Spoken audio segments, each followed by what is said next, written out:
Take me to the ocean, take me to the sea. Wash away my worries, let my soul be free. Take me to the ocean, take me to the sea. Wash away my worries, let my soul be free. It is a beautiful day today in Seattle, Washington. Hi, I'm Jeff Moser, Editor-in-Chief of Passagemaker magazine, and I just returned from a sea trial on the all-new Fleming 58. I'm here at the behest of Chuck Hovey Yachts here on Lake Union, and we just returned from a sea trial, as I said. And looking at the boat from here, she exudes all the classic lines that Tony Fleming has imbued in these models since 1985. The planked hull, and if you're looking at it from here, you see that fine entry with the generous bow flow to knock down spray. As you go back, those really classic square ports, dedicated pilot house, got a nice large flybridge with a roomy boat deck, and just that low slung profile design. And you can see the protected side decks from here too. Let me give you some specs on this boat. Her overall length is 65 feet 9 inches. Her beam is 17 feet 6 inches. Her draft is 5 feet. She weighs about 88,000 pounds light, 106,500 pounds fully loaded. She's got 1,450 gallons of diesel on board. She holds 320 gallons of water and about 165 gallons of waste. A little bit closer to the boat now where you can really see that fine entry and some of the bow flare, but really what I wanted to show here is what makes a Fleming, and that is this planked hull and this the beautiful lines as you go back. Let's go back and look. So this boat has this really low profile, and that's obviously for stability on the hook and on the go. And one of the biggest selling points is what I'm told from the people at the yacht broker is how easy this boat is to board. Now, we've all stocked boats, had our hands full of groceries and trying to get on board with dock steps or passerelles. This is just one step up and you're on there. But it's even easier from the stern. The low profile design, one step and you're on, with another step and you're in the cockpit. Engine room access is aft right here, right behind the salon doors. Let's take a look.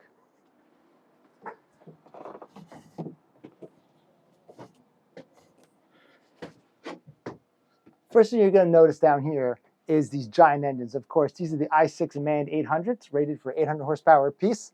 There is an option for 500 horsepower Cummins, but most people go with the i6s. Gets the boat better on plane, faster overall speed, and the fuel burn is about the same.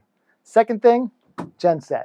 This guy does the heavy lifting. The 17.5 kilowatt is the standard. This is the 21.5. We went with something bigger. Third thing I noticed here are these beautiful C-Torque drive systems. Now these will reduce vibration and noise, and they obviate the need for cutlass bearings and stuffing boxes. Really cool option there. But to me, the star of the show is the Mastervolt lithium-ion battery bank. Got a total of 6 batteries here. And what this allows the people to do, the owner and operators, is you're going to go on the hook on this boat. This Mastervolts are going to take over. They're going to run the air conditioning and in the master stateroom, air conditioning in the pilot house, in addition to the at-rest Humphrey stabilizers, all DC power. I think that's a great option. One of the big differences from the 55 to the 58 Fleming is the engine room. Full stand-up access in here. I'm 5'10" on a good day, and I'm just touching the top here. I also like these handholds. If you got to come down here in a seaway just to check on stuff during long voyages, you're going to might be bouncing around a little bit. It's always good to have something to hold on to. Better, you don't want to put your hands on these edges because they're going to be quite warm.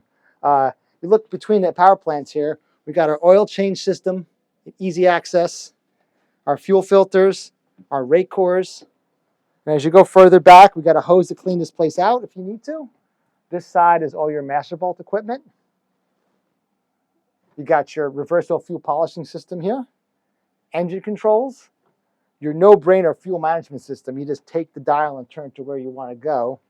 As we go toward this side, we got one of the stabilizers, got our Dometic chillers, and the piece of resistance of this room, perhaps. All this equipment looks great, but this place is air conditioned, so it's going to be a pretty nice place to work.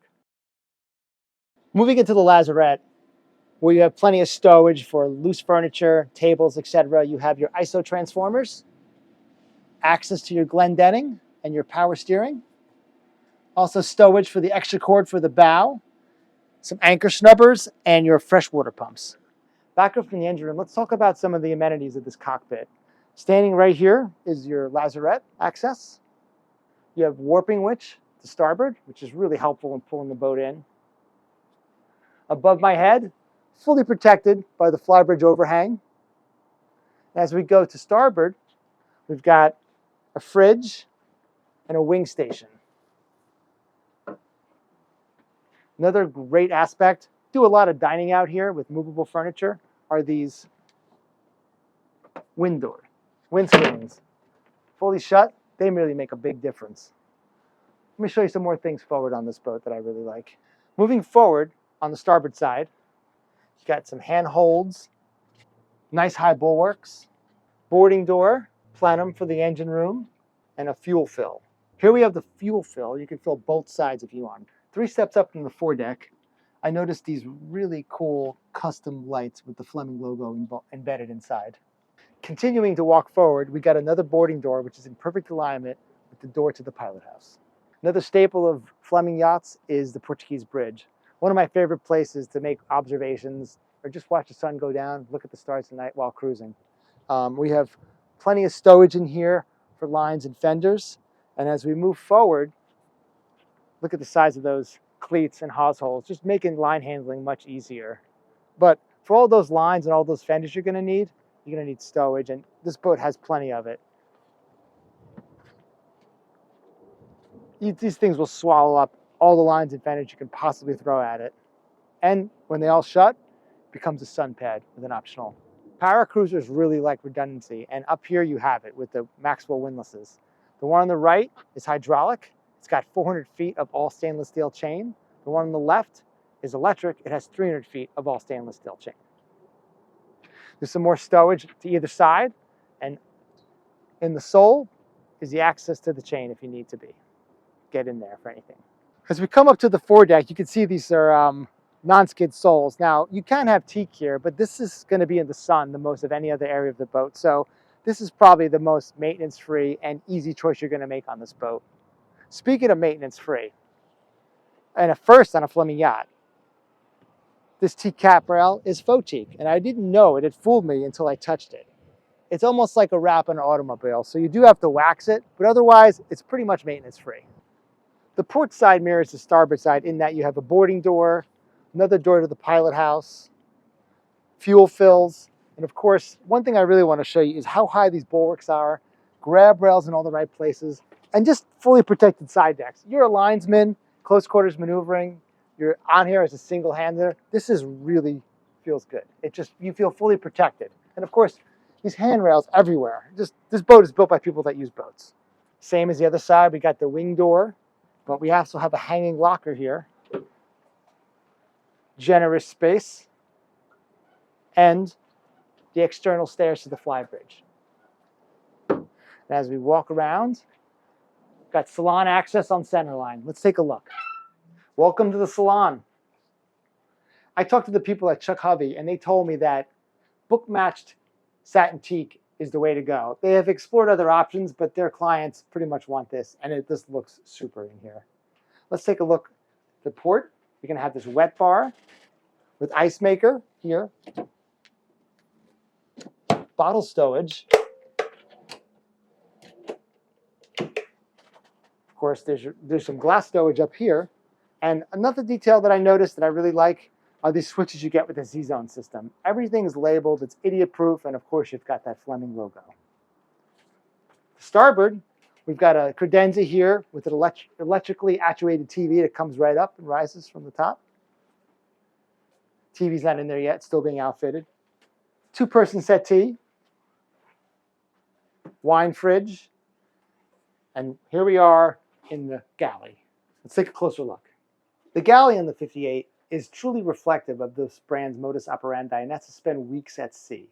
So you've got this full-size refrigerator freezer, plenty of room in here. Full-size freezer below. This, I was surprised it just kept going. And stock that up, tucks right back in and locks into place. Another fine feature here, what you're going to need while at sea is plenty of coffee. This folds right in, pulls out for your coffee maker, your blender. Maybe it's time for pina coladas once you reach your destination. Induction cooktop and microwave. And we got a dishwasher, of course, double sink. We got stone countertops and plenty of stowage all around. So this boat's going to be well outfitted for someone who wants to cruise and not have to stock up. You got a few weeks of sundries you could put in here, no problem. Just a few steps up from the galley in the Pilothouse is the day head. Now, as you know, when cruising, this is so critical. You don't have to go below decks, and it serves both the Pilothouse and the salon. This is great. Now, this door completely separates the Pilothouse from the salon and galley. And you know, while cruising, that's critical. Whether there's people back there doing one thing, the pilot and the helmsman is doing another. It just keeps things separate. I've noticed while out cruising that people tend to gather in the Pilothouse or they gather in the salon and galley. And that will keep things separate, especially when running at night. You want to keep your night vision.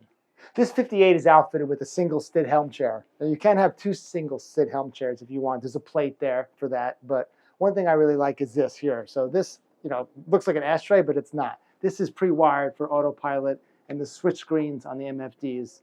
Speaking of multifunction displays, this boat is dealer's choice. Owner gets to choose. And I measured the space. There's enough space for two 27-inch Garmins with 16-inch screens flanking it, or two 24-inch Furuno screens with 16-inch screens flanking it.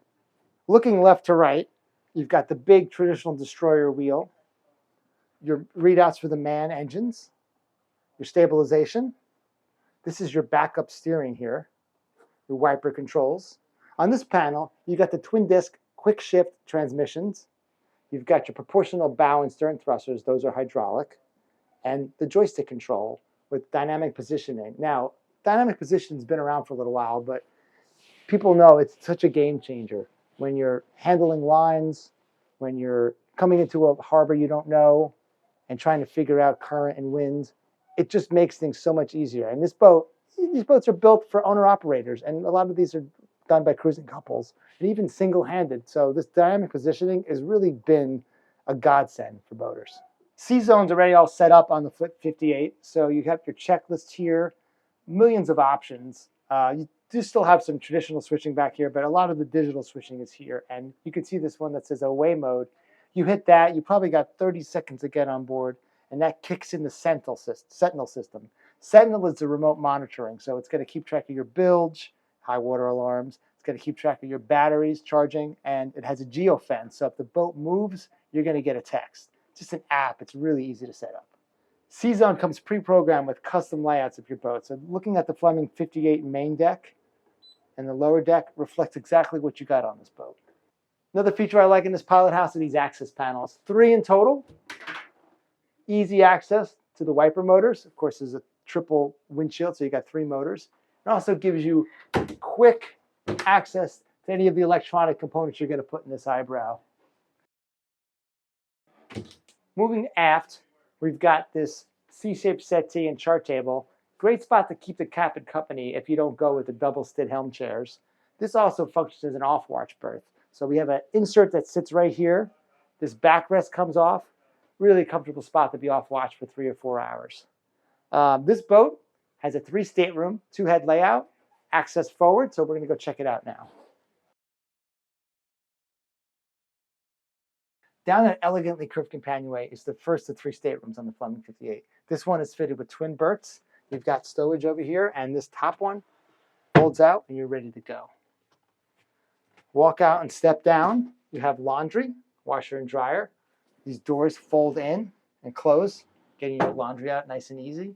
And here's access to the split head that you share with the VIP stateroom. Here we have the guest head, which is shared with the VIP stateroom and the guest stateroom.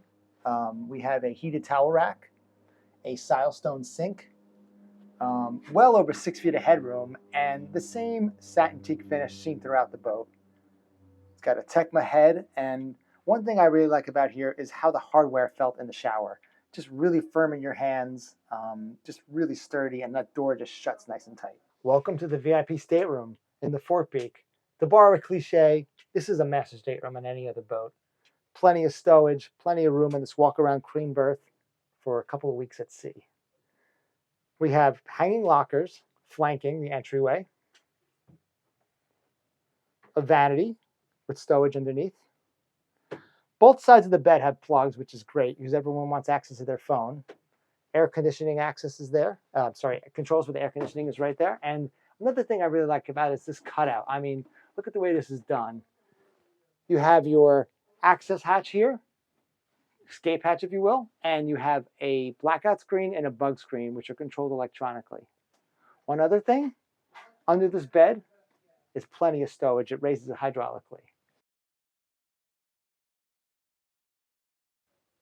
The full beam master stateroom on the 58 is a sight to behold. I mean, just check out this room. It's just such a beautiful contrast of these lights and darks of the teak.